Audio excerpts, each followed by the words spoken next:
Israeli soldiers have opened fire on pro-Palestinian protesters as they try to cross the Syrian border into the occupied Golan Heights.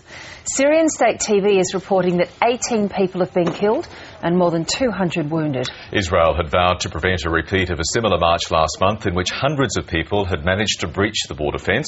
The protesters were marking the anniversary of the 1967 Six-Day War. We verbally warned them.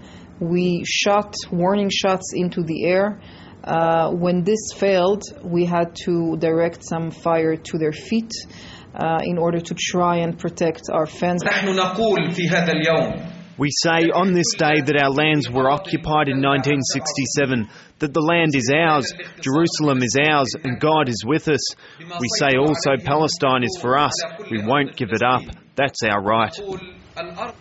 And it's not just at that border. More demonstrations have been held across the Palestinian territories. Our Middle East correspondent Ben Knight filed this report a short time ago.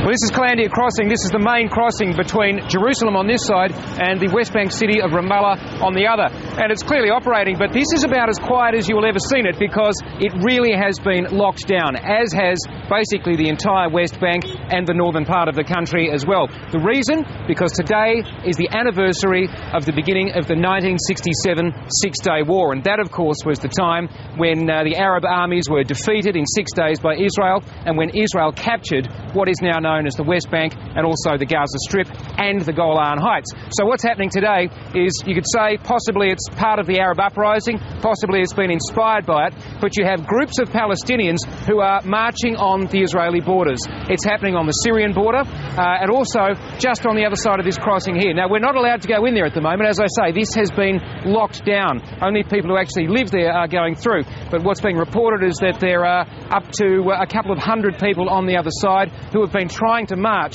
on the walls of Jerusalem, and clearly the Israeli forces are resisting that and trying to push them back.